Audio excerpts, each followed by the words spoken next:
আমরা তরুণদের রাজনীতি চাই, কিন্তু তারুণ্যকে আমরা কোনোদিন বয়সের ফ্রেমে দেখি না।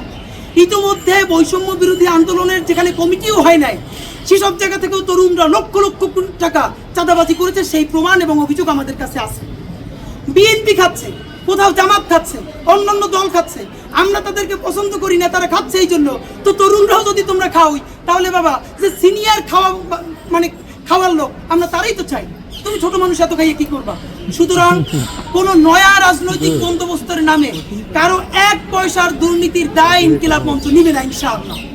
সেই কারণে আমরা সিদ্ধান্ত নিয়েছি, যেহেতু জুলাই কেন্দ্রিক যত সংগঠন আছে সবাই তারা বিভিন্নভাবে ব্যস্ত হয়ে গেছে, এখন একটা অর্গানাইজেশন মাঠে কামড় দিয়ে পড়ে নাই যে জুলাইয়ের বাংলাদেশ গড়বার জন্য। এই মুহূর্তে আমার ভাইয়েরা মনে করেছেন আমি যদি ইনকিলাব মঞ্চের কাজ ছেড়ে চলে যাই তাহলে আমাদের ক্ষতি হতে পারে, এবং বৃহত্তর বাংলাদেশের মানুষ ইনকিলাব মঞ্চকে যেভাবে ভালোবাসে, তাহলে সেইটা ভাটা পড়ার পর এমন একটা হবে এই জুলাই নিয়ে কথা বলবার আর কেউ থাকবে না। এই জন্য আমরা সিদ্ধান্ত নিয়েছি, আমরা নতুন রাজনৈতিক দলকে স্বাগত জানাই, আরও অনেকগুলো রাজনৈতিক দলকে স্বাগত জানাই। শুধু জুলাইকে বাঁচিয়ে রাখবার জন্য আপাতত আমরা ইনকিলাব মঞ্চ কোনো সরাসরি রাজনৈতিক দলে অংশগ্রহণ করব না। আমরা 2025 জুড়ে আমরা রাজনীতি করব, তবে দলীয় রাজনীতি না। আমরা করব জুলাইয়ের রাজনীতি, ইনসাফের রাজনীতি।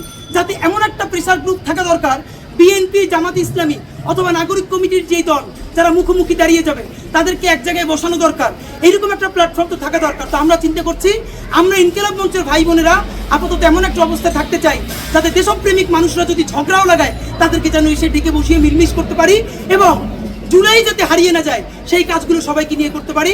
সুতরাং আমাদের আপাতত সিদ্ধান্ত, আমরা নতুন কোনো রাজনৈতিক দলে অংশগ্রহণ করছি না, তবে আমরা রাজনীতি করব, সেটা জুলাইয়ের রাজনীতি, সকলকে সাথে নিয়ে। সবাইকে ধন্যবাদ। ইনকিলাব জিন্দাবাদ।